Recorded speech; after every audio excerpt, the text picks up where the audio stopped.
So I'm start painting some parts while I got some downtime here. I still got to go over to the powder coater. I'm gonna go with gloss black. Black. I can't talk. For the accessories, and you know, see what happens. If I don't like it, I can always change it.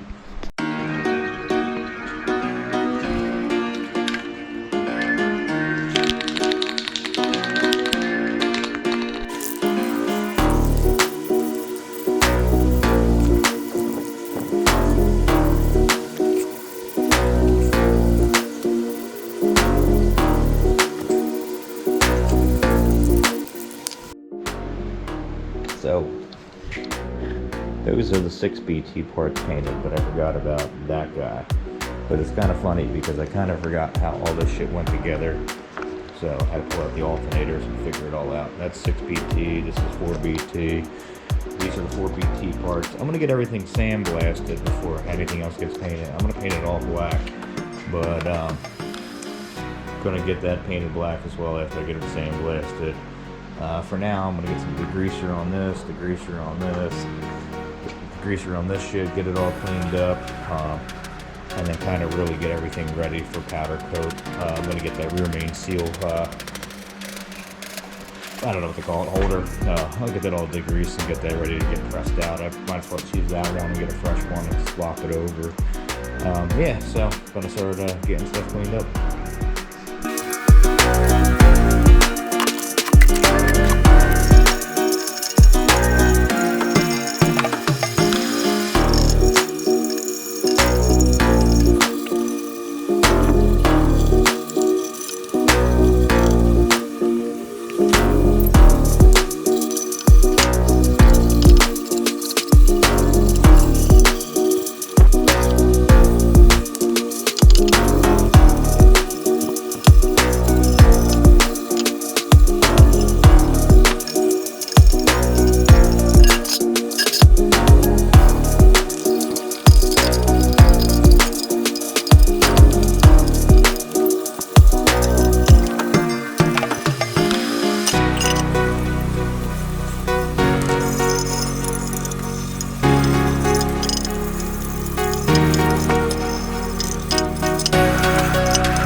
We got some primer and stuff on the lines here. Not a whole lot of updates. Not next night out here in the garage.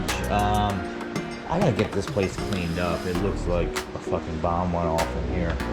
And tomorrow's Friday, but on Saturday morning I got a whole bunch of lumber coming, and we got to put it in the garage until we can get it upstairs to finish the attic up.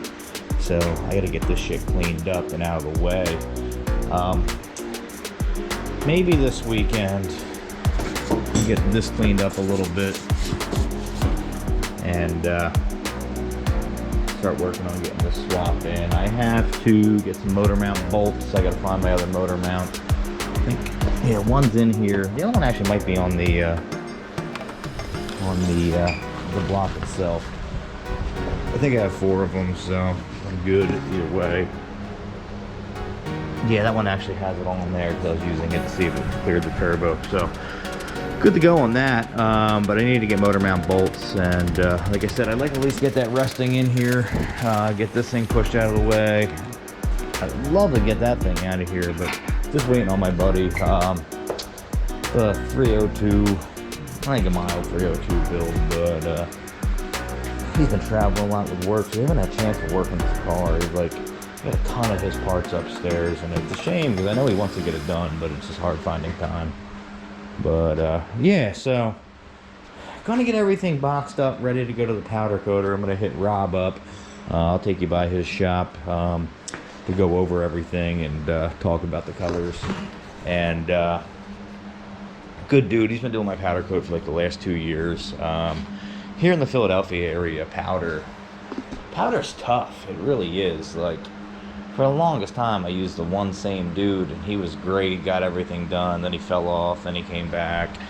In the meantime, I was using somebody through the mail pretty much. This dude, Sean, out in Oregon. I like the guy, but it's hard getting a hold of him, and like, he just wasn't getting my shit done fast. And then there's another guy in this area who gets shit done really fast, does okay work, but he's very expensive, and like I said, it's okay work. So he actually did some work on this motor over here.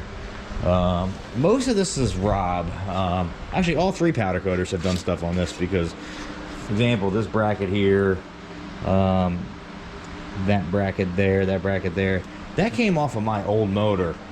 So I didn't do anything on the color. The guy who did the pink is the guy, like I said, I had some issues with, and like on this purple stuff here, if you look down, like, he doesn't get 100% coverage. Like, there's a lot of areas, like the edges just aren't, you know, they're not right. And then Rob did this purple, he did this, he definitely did this, he did that bracket, this pulley, the engine mounts. I've been using Rob for a lot of everything, and Rob's cool. He's got a small shop. He kind of does it on the side, but you know, you tell him, yo, I want to order this shit, this color, as long as he knows you and you're not a flake, he gets the shit for you. He turns it around in like sometimes a week, sometimes 10 days, but not like anyone else. If it don't look right, he redoes it and he don't charge him more. That was the other thing with the second guy that I mentioned. He couldn't get the color that I wanted with that pink. So basically, he just kept ordering powder, trying it. He told me he could do it, and then it wouldn't come out the way that he thought it would. So then I said, so basically I just conceded and was like, you know what, just do him pink. It's supposed to fade from green to purple to pink. He said he could do a fade on it, and it looked like dog shit. And you know, so then when I picked him up, like, I think he charged me like $400 for the valve covers, and I basically just paid him and was like, all right, dude, see ya, and I'll never recommend anyone to that dude ever again if they ask. So, you know, don't tell, like, it wasn't the fact, I do understand the fact that he had powder into it, and he had material costs, but powder really isn't that expensive. I know the price of powder, so it's not horrible, but you don't tell someone you can do it, not be able to do it, and then charge them because you couldn't do it, that you wasted material, because in the end, you know, that shit's on you. Like, you know, you said you could do it no problem, and then all of a sudden it was problem after problem, and then, I don't know, I think he charged me like $150 in powder, and I know he had like $40 in material on that thing, finalized. So, it is what it is. Like I said, that was the last job I ever sent to him, and Bob's your uncle, that's it. So, last coat of paint on this shit here. I know these aren't too exciting videos, but that's why it's called Backyard Bentley. I'm not a shop, and I don't got a lot of free time. So what I'm gonna do now is a whole bunch of nothing. I'm gonna clean this place up, get everything boxed up, get ready for my lumber shipment, get this shit cleaned up here, and go from there. you know, I'll be back at it maybe at the end of this week. Maybe next week I'll be swinging this motor in. I'm going to try to figure out how I'm going to swing this motor in. I might use the lift. What I might do is wheel the truck back, maybe put it on dollies with no wheels.